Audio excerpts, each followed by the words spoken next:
Sou Simone de Tarsis, frequento o Grupo Espírita Caminho da Luz. Hoje nós estamos aqui nessa manhã no Centro Espírita Amor, Luz e Caridade. E vamos falar sobre o tema da introdução do Evangelho segundo o Espiritismo. Vamos fazer uma breve prece nesse momento.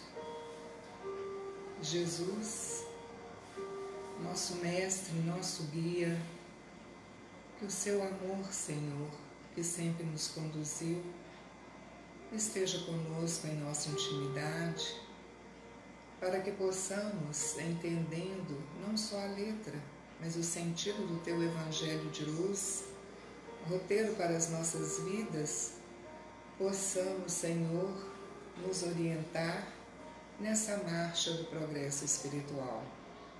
Fica conosco, que os bons amigos espirituais possam nos intuir, e que tua imensa misericórdia, que nunca nos faltou, continue, Senhor, com todos nós. Que assim seja. Bom, meus irmãos, hoje nós vamos iniciar com o prefácio do Evangelho segundo o Espiritismo, trazendo uma mensagem do Espírito de verdade. Os Espíritos do Senhor, que são as virtudes dos céus, um imenso exército que se movimenta ao receber as ordens do seu comando, espalham-se por toda a superfície da terra e, semelhantes a estrelas cadentes, vem iluminar os caminhos e abrir os olhos aos cegos. Eu vos digo em verdade que são chegados tempos em que todas as coisas hão de ser restabelecidas no seu verdadeiro sentido, para dissipar as trevas, confundir os orgulhosos e glorificar os justos. As grandes vozes do céu ressoam com os sons de trombetas e os cânticos dos anjos se lhes associam. Nós vos convidamos, a vós homens, para o divino concerto. Tomai da lira, fazei uníssonas vossas vozes, e que no hino sagrado elas se estendam e repercutam de um extremo a outro do universo. Homens, irmãos, a quem amamos, aqui estamos juntos de vós. Amai-vos também uns aos outros e dizei do fundo do coração, fazendo as vontades do Pai, que está no céu: Senhor, Senhor, e podereis entrar no reino dos céus. Essa mensagem, na abertura do Evangelho segundo o Espiritismo, através do Espírito da Verdade, nos convoca a colocarmos em nosso coração os ensinamentos de Jesus. E é neste momento que nos encontramos, até para que possamos entender, e a introdução vem nos explicar como acessar, como fazer de uma forma mais serena o entendimento dos postulados dos ensinamentos do Evangelho.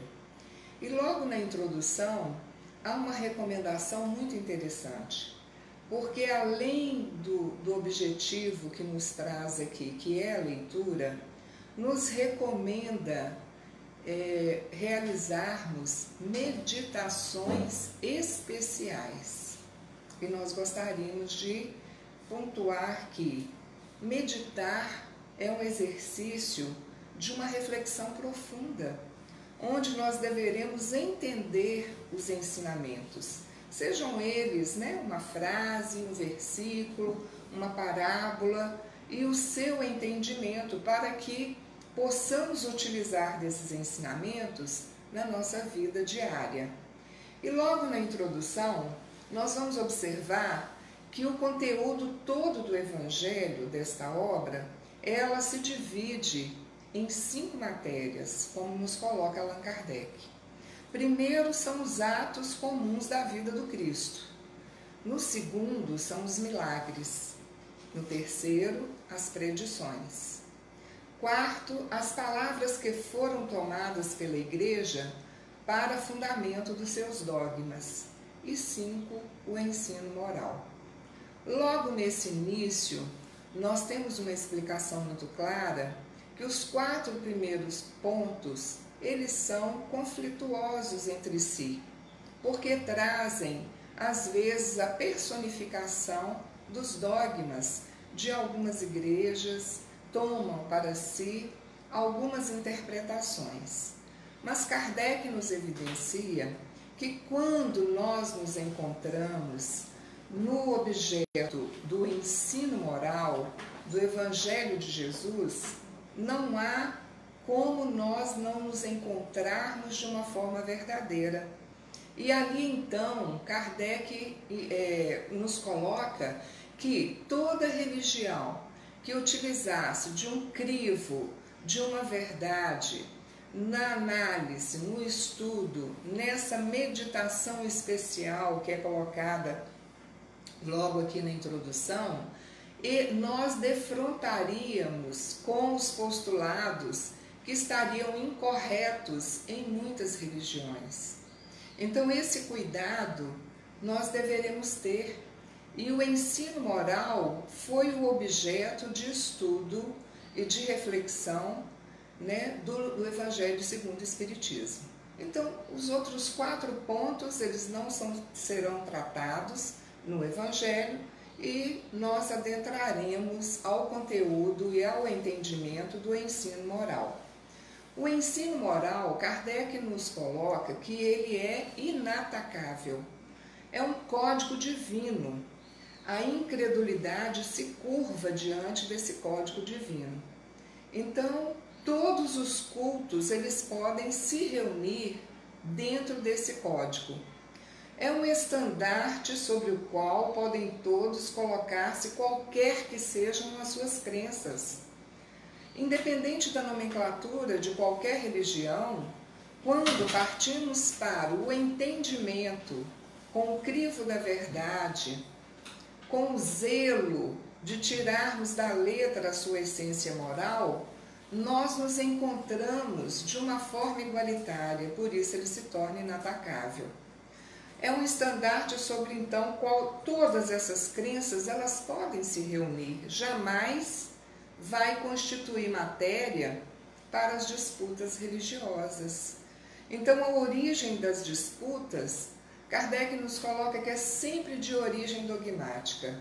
Aqueles dogmas que nós, alguns dirigentes, né, das religiões, eles entendem como sendo importantes, fazendo, às vezes, a leitura personificada.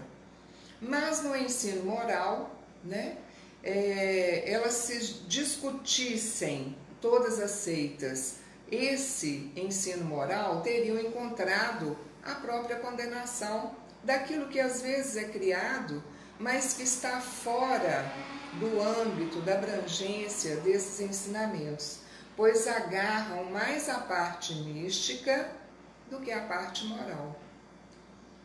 E exige de cada um a reforma de si mesmo. Então, esse ponto do Evangelho, ele é fundamental para que nós possamos refletir. O Evangelho não é um livro para que possamos fazer uma leitura cumprindo com o nosso dever e com a nossa obrigação, como às vezes Kardec coloca um exemplo de que muitos realizam preces diárias, mas às vezes não refletem, não sentem o que estão dizendo ou o que estão proferindo naquele momento da prece. Não sintonizam com a espiritualidade. E o Evangelho deverá ter o mesmo procedimento de uma prece, para nos unirmos em pensamento com a espiritualidade, com os espíritos, né, que nos tutelam, nos guardam, nos inspiram. Nós precisamos ter um momento propício para entrarmos nessa sintonia que nos pede o Evangelho, nessa meditação especial. Uma meditação que vai nos transpor desse plano físico ao plano espiritual. vai nos fazer entender quais são as lições que deveremos seguir para colocar em prática em nossa vida. Então, esse ensino moral, o Evangelho aqui na introdução nos diz que é um código, é uma regra de proceder e ele abrange todas as circunstâncias da vida privada e pública. Belo essa expressão de Kardec, quando ele nos traz do ensinamento para a nossa vivência, seja ela pública ou privada. O que nos dá a entender? Que nas nossas relações familiares, o Evangelho é o nosso código de relacionamento com os nossos filhos, com o nosso cônjuge, com os nossos parentes extensivos, mais próximos, enfim. É o código de relacionamento familiar. Para além desse privado, nós temos a nossa vida pública, onde nós estamos às vezes no trânsito, em nosso local profissional de trabalho, e aí em todos os âmbitos sociais que nós estivermos, o Evangelho é o código de postura, de vivência para as nossas vidas. Logo depois, Kardec coloca que o Evangelho, esse código, esse ensino moral, é o princípio básico de todas as relações sociais, que se fundam na mais rigorosa justiça. Então, nós deveremos lembrar de que todas as nossas palavras, todas as nossas ações, elas terão uma lei de causa e efeito. Tudo que fizermos, como nos relacionarmos, nós então teremos também na mesma proporção, na mesma medida, o retorno dessas ações. Então, o princípio básico das relações sociais, e aí nós vamos entender que todos os nossos problemas, eles advêm justamente da forma como nós nos relacionamos. As nossas angústias, os nossos sentimentos mais inferiores, Se não conhecemos o Evangelho, se não temos o Evangelho como fonte de conduta moral, nós vamos nos comprometer nesse relacionamento quando Kardec nos coloca aqui que ele é para ser utilizado na nossa vivência pública e privada.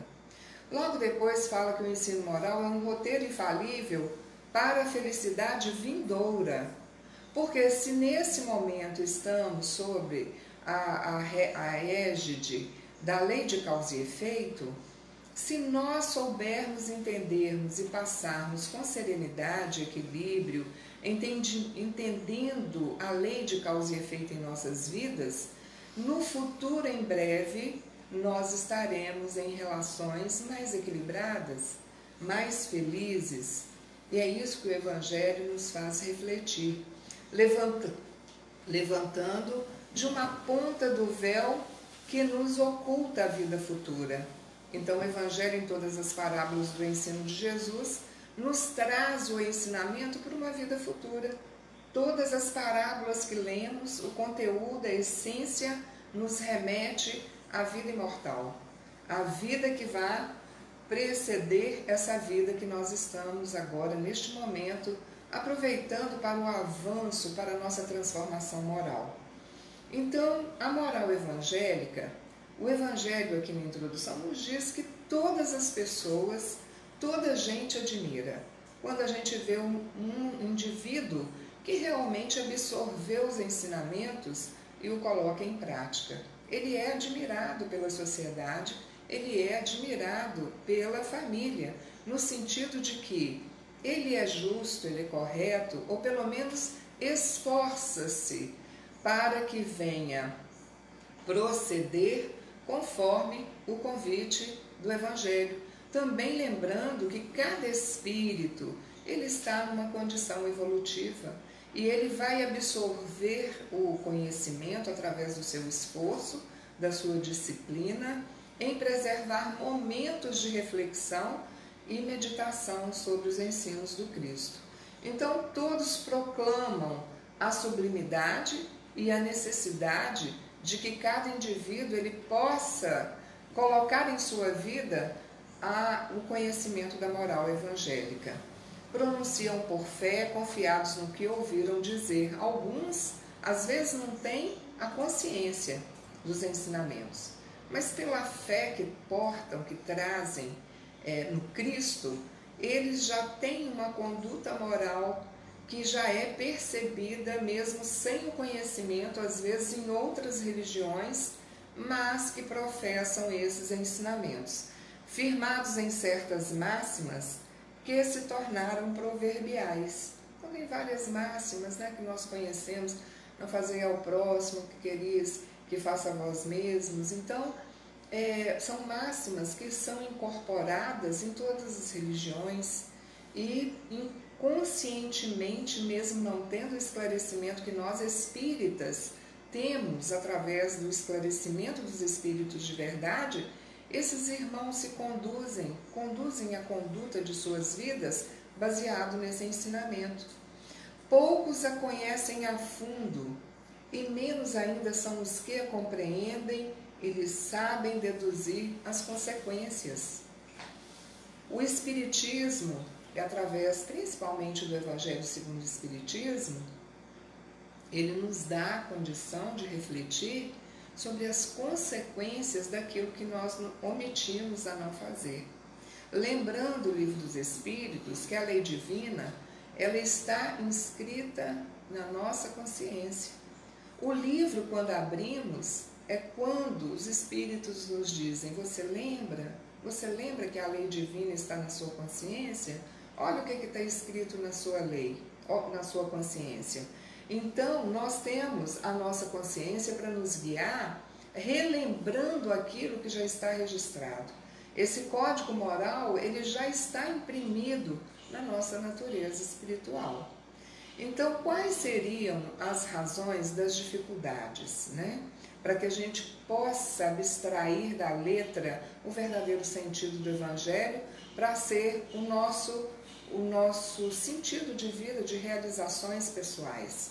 E aí a introdução nos traz um esclarecimento que às vezes o entendimento do Evangelho, às vezes ele é ininteligível, dado algumas referências que são feitas de tempos outrora, muito, 2000 anos atrás, às vezes os ensinos de Sócrates, de Platão, que ainda 2600 anos atrás, traz uma incompreensão por não termos o hábito do estudo, quando deveríamos buscar o que foram esses precursores, que nos trazem paulatinamente o conhecimento e o desvendar desse código moral, para que nós possamos aprender e colocá-lo em prática. Então, a linguagem também do Evangelho é colocado para nós aqui, que ela é alegórica, intencional, misticismo,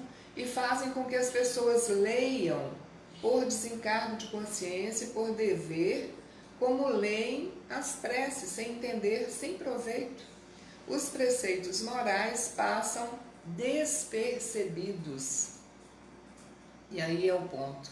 Muitas das vezes lemos, hoje eu li uma parábola muito bonita, mas nós lemos com o sentido de perceber aquele ensinamento para a vida do outro, como ritual, e muitas das vezes a gente tem que tomar esse cuidado, o dogma, porque a gente vai criando também dogmas individuais, mas a nossa reflexão é perceber o sentido moral para colocá-lo em prática. Então, o Evangelho, segundo o Espiritismo, ele é um código moral, não é para a Terra.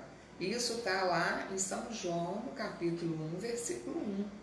O código moral, os 10 mandamentos, ele é um código universal. Em qualquer morada que nós estivermos, nesse universo imenso, nessas moradas celestes, o código é o mesmo. Não há um código diferente. Então, o Evangelho ele nos traz essa clareza de que precisamos acolher em nosso coração esse ensinamento, porque o Código Moral Universal, ele rege todos os planetas. E aí nós temos que lembrar que o essencial do Evangelho segundo o Espiritismo é trazer o entendimento dos ensinamentos do Cristo ao alcance de todos. mediante a explicação das passagens obscuras e o desdobramento de todas as consequências, tendo em vista a aplicação dos ensinos a todas as condições da vida. Então, se nós fizermos uma análise de todos os momentos, desde a nossa infância, quando passamos pela fase de juventude, a fase adulta, até a nossa maturidade, todos os ensinamentos do Evangelho, eles se encaixam para todas as faixas etárias. Não há aquele discurso, às vezes a gente ouve, agora não, vamos deixar para depois, vamos aprender o Evangelho na hora que eu tiver mais tempo, ou quando eu tiver mais idosa, enfim. As lições do Evangelho, elas são para que possamos vivenciá-las em todas as faixas etárias. Quando colocamos o Evangelho dentro do nosso lar, dentro da nossa vivência, nós vamos viver de uma forma mais harmoniosa, de uma forma mais justa, de uma forma mais equilibrada, fazendo as pessoas aquilo que nós gostaríamos que elas fizessem para nós também. Então a Bíblia, ela é um conjunto de evangelhos e muitos pontos, eles realmente, às vezes, por ausência do estudo, nos trazem uma forma ininteligível, parecendo alguns até irracionais por falta da chave que faculte se lhes aprender o verdadeiro sentido. E Kardec coloca que essa chave para que a gente possa entender esses conteúdos é o Espiritismo. Porque quando nós abrimos o Evangelho segundo o Espiritismo, fazemos a leitura do enunciado daquela parábola, daquele ensinamento, logo depois vem os Espíritos de verdade. E vem tirando da letra toda a essência moral e nos dando clareza, e não há como nós concluirmos que ali não há um entendimento. Não há como dizermos que não há entendimento real para o nosso espírito daquele enunciado que está sendo colocado ali. É muito claro, é muito evidente quando nós fazemos de uma forma metódica, de uma forma séria e verdadeira, compreendendo o chamamento do Cristo para as nossas vidas.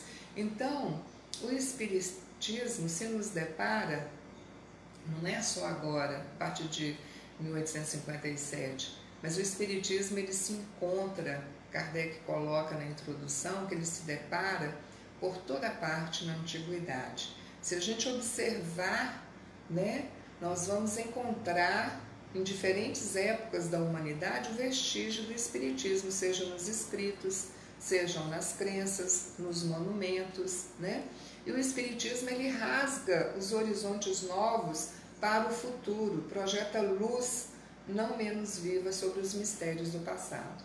Então a gente tem livros de André Luiz, quando traz, por exemplo, o povo egípcio, que era a raça mais evoluída de que vieram de Capela, estabeleceram aqui para nos ajudar no nosso progresso espiritual, e eles tinham uma ideia inata da reencarnação. Quando eles trazem todo aquele procedimento, quando desencarnava, quando falecia alguém, algum membro da sua família, e guardava os pertences, porque a memória era nítida de que o espírito retornaria. Não conseguiam lembrar como, então mumificavam o corpo achando que a alma retornaria naquele próprio corpo.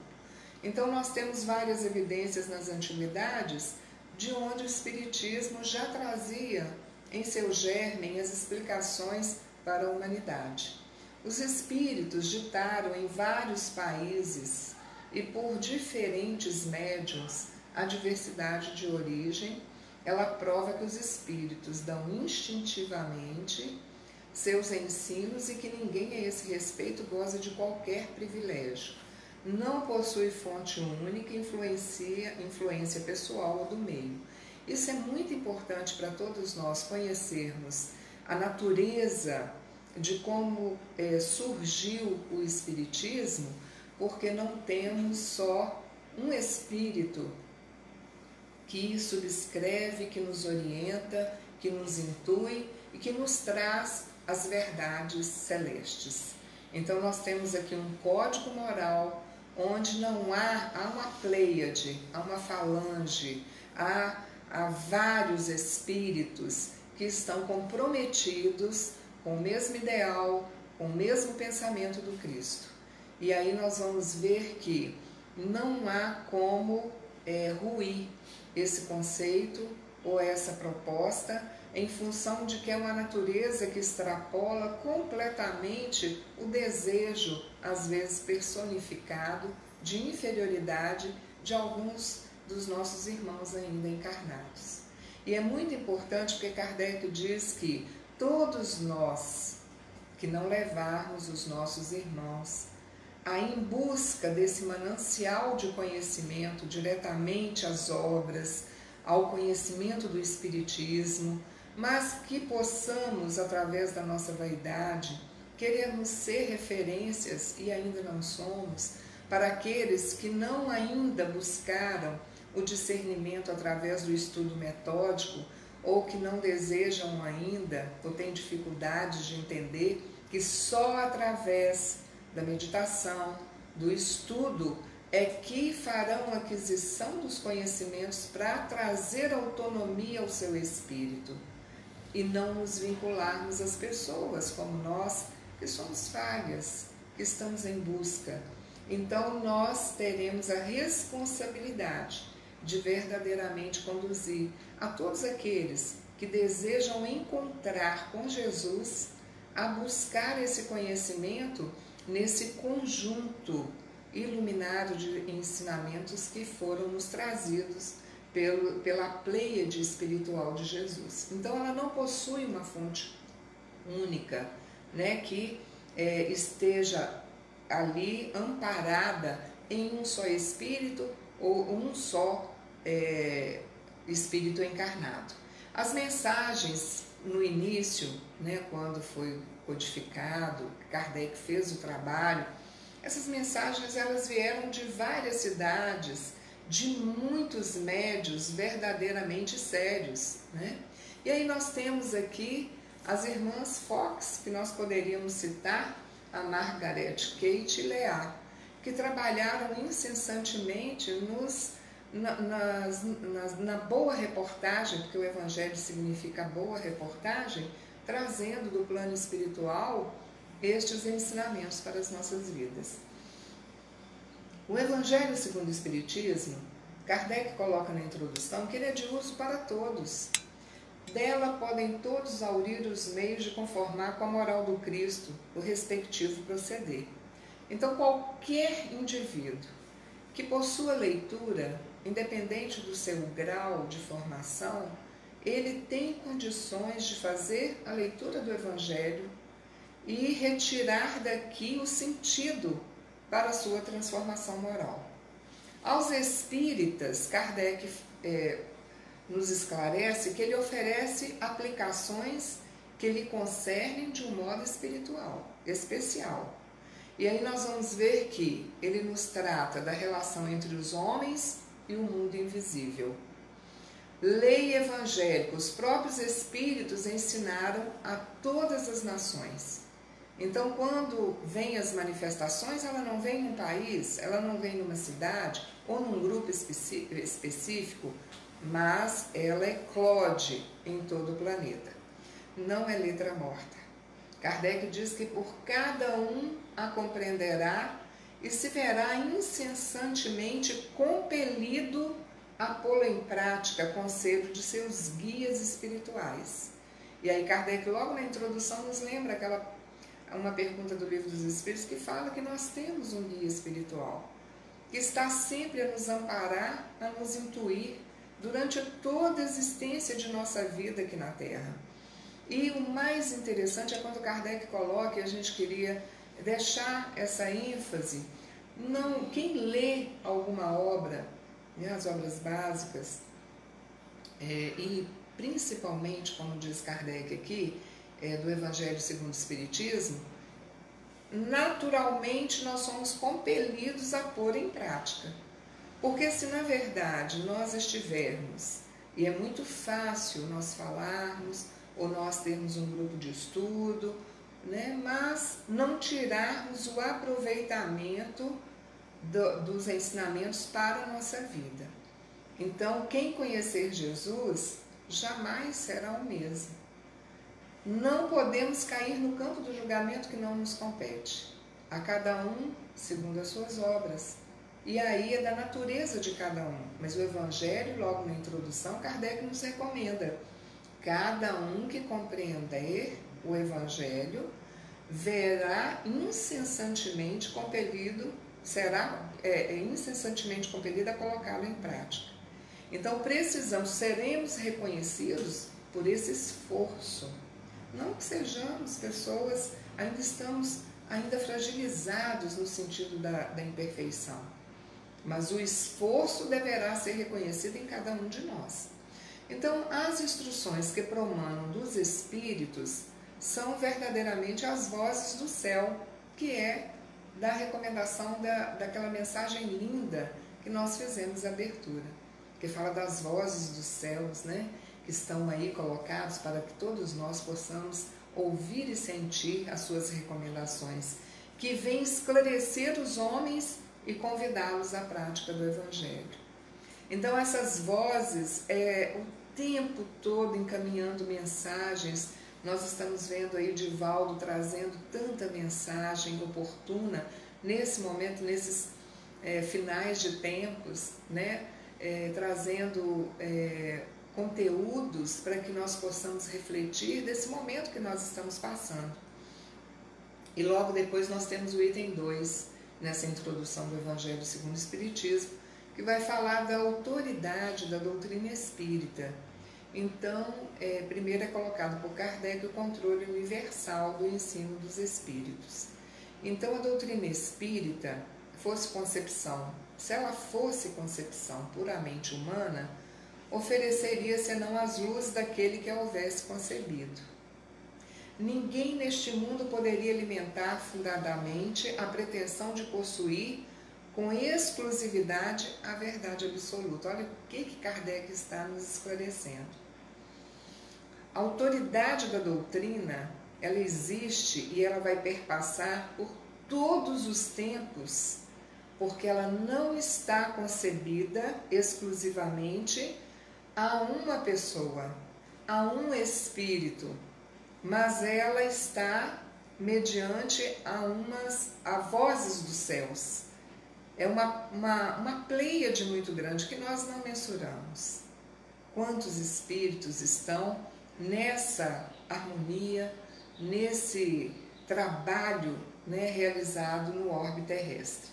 Se os espíritos que a revelaram se houvessem manifestado a um só homem, poderia convencer a pessoas de suas relações. Então, se só um homem tivesse trazido para nós a moral do Espiritismo, nós então, aqui Kardec diz que convenceria aquelas pessoas ali, conhecidas, afeitas, aquela pessoa que trouxe aquele conceito. Poderia convencer pessoas das suas relações, conseguiria alguns sectários, mas nunca chegaria a congregar todo o mundo. E aí nós estamos diante dessa fortaleza do Espiritismo. E para que a gente possa entender, né, ele coloca que quis Deus que a nova revelação chegasse aos homens por mais rápido caminho e o mais autêntico. Incumbiu, pois, os espíritos levá-la de um polo a outro, manifestando por toda parte, sem conferir a ninguém, o privilégio de lhes ouvir a palavra. A prorrogação é realizada pelos espíritos com auxílio de inúmeros médiuns, e os espíritos se comunicam em todos os pontos da terra, a todos os povos, a todas as seitas, a todos os partidos, e todos os aceitam. Então, em vários pontos do mundo inteiro, nós vamos ver então que o Espiritismo, Kardec coloca, que não tem nacionalidade. Ah, mas ele começou na França. Não, Kardec, na introdução do Livro dos Espíritos, a moral do Cristo, ela é para o orbe terrestre. É um código moral universal. Então ele faz essa explicação, não tem nacionalidade. Não faz parte de nenhum culto existente. Nenhuma classe social o impõe. Qualquer pessoa pode receber instruções de seus parentes e de seus amigos de além-túmulo, independente de sua classe social. Nós vamos ver isso muito claro, muito nítido na vivência, no exemplo de Francisco Cândido Xavier. Quando a gente observa os vídeos, as fotos, quando ele está ali debaixo do abacateiro, instruindo, falando para todas aquelas pessoas, a maioria pessoas simples, pessoas muito humildes que estavam ali diante de Chico. Então nós vamos ver que conduz todos os homens à fraternidade, força e causa de sua rápida propagação, universalidade do ensino dos Espíritos. Milhares de vozes se fazem ouvir simultaneamente em todos os recantos do planeta. Então nós vamos ver que o Espiritismo, ele proclama os mesmos princípios, ele transmite aos mais ignorantes como aos mais doutos, a fim de que não haja deserdados. O ensino moral, ele toca a alma do indivíduo. Então, quando Kardec coloca aqui, a graduação intelectual independe do entendimento do código moral. Às vezes, nós vamos encontrar pessoas que vivenciam e que conhecem muito mais o Evangelho e não têm formação acadêmica, não têm graduação intelectual, e ela traz experiências e traz estilos de vida que vão nos tocar profundamente a alma, mais do que às vezes a classe que teve possibilidade de se graduar. É uma verdade, não teme o mal-querer dos homens, nem as revoluções morais, nem as subvenções físicas do globo, porque nada disso pode atingir os espíritos. Então essa serenidade do código moral, ela nos traz, igual nos momentos atuais, independente do retorno dos nossos irmãos, seja por pandemia, seja por alguma outra questão, Kardec nos diz que isso não nos comove ao ponto de sabermos que a vida continua, a morte não existe e Deus é justo e bom. Então nós temos aqui conceitos muito importantes para entendermos todas as situações que passamos aqui diante da nossa vida espiritual. São diferentes em suas capacidades, longe se acham de estar na posse de toda a verdade. O saber é proporcional à sua depuração. À medida que nós espíritas vamos fazendo o estudo e vamos buscando o esforço da compreensão desses ensinos e vamos nos depurando, então nós estamos aí entendendo o convite de Jesus. Ele fala que os espíritos vulgares mais não sabem do que muitos homens. Tomam por verdade as suas ideias. Hoje nós vemos, e Kardec coloca muito aqui a responsabilidade de quem quer trazer o Cristo, mas numa dimensão dos espíritos vulgares, não querendo sublimar para ascender, para chegar a essa boa nova. Sair, como diz Joana de Ângeles, dessa rotina, né? Esse meio, essa forma de nós vivermos nessa conjuntura rotineira, mas nós temos que começar a amar as alturas. E aqui Kardec nos explica que muitos de nós às vezes queremos trazer o Cristo e condicioná-lo, os seus ensinamentos, conforme o nosso entendimento ou a nossa natureza espiritual, esquecendo de que deveremos fazer o inverso, não trazer e diminuir o Cristo à nossa inferioridade, mas levar a nossa inferioridade e sublimá-la a ponto de depurar-nos e estabelecermos uma nova forma de sentir, de falar e de vivenciar aqui com todos aqueles que estão à nossa volta. Espíritos mais elevados, completamente desmaterializados. Esses são os espíritos elevados. Se encontram despidos das ideias e dos preconceitos terrenos. Então esses espíritos, eles já não precisam mais, né, desse formato que nós temos, que é tão material, que é a condição do nosso planeta ainda. Então, Kardec nos traz depois uma orientação dizendo que a razão é que nos vai dar melhor condição de entendimento do que é o Evangelho segundo o Espiritismo. Então, o primeiro exame comprobatório é o que cumpre se submeta sem exceção de tudo que venha dos espíritos. Isso Kardec diz que pode ser um espírito confiável, né? Um espírito reconhecido, mas tudo que os espíritos nos trouxerem deverá ser passado por um crivo, né, de análise da razão, de um raciocínio. E deverá, ele usa muito em vários momentos aqui na introdução, tem que usar o princípio da concordância universal. Porque aquele ensinamento, se ele não entrar nesse contexto de concordância universal, ele cairá por terra. Se não for agora, será um pouquinho mais no futuro. Porque as vozes dos céus, quando elas se reúnem nesses milhares e milhares de espíritos evoluídos, todos os ensinamentos, eles são imperecíveis, eles são eternos. E muitas das vezes algumas concepções de alguns irmãos que trazem, né, em nuances delicadas, alguma diferença daquilo que é proposto nas obras, ruirá um pouco mais na frente. E depois ele diz assim, toda teoria em manifesta contradição com o bom senso, com a lógica rigorosa e com os dados positivos já adquiridos, deve ser rejeitada, por mais respeitável que seja o nome que traga como assinatura.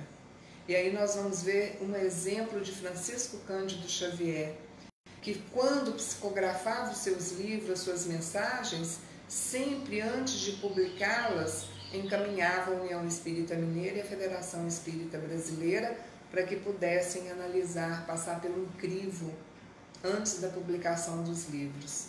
Então é essa postura que nós deveremos ter quando recebermos, né, algum enunciado, alguma boa nova trazida do plano espiritual. Incompleto fará os exames, falta de luzes de certas pessoas e das tendências de não poucas a tomar as próprias opiniões como juízes únicos da verdade, sempre buscar o parecer da maioria. Então esse crivo da razão é junto com o crivo da verdade, né?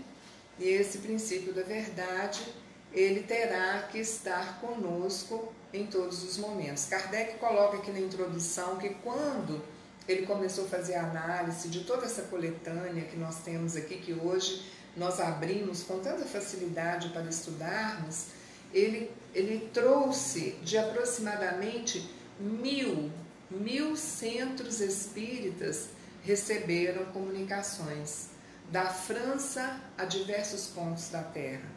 E aí ele faz, analisando tanto a forma, né, quanto o conteúdo, para que pudesse então selecionar a essência moral desses ensinamentos e trazer para todos nós agora codificado nas obras de Allan Kardec.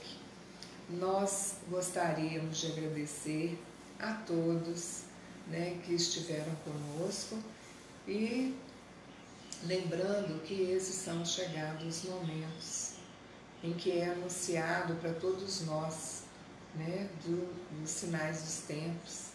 E o Evangelho nunca foi tão importante para todos nós, para seguirmos a Jesus, para definirmos os nossos passos, para que possamos de uma forma verdadeira, de uma forma serena e equilibrada, nos imantar a toda essa pleiade de luz, a nos iluminar e a seguir a nossa trajetória, dando continuidade ao nosso progresso espiritual.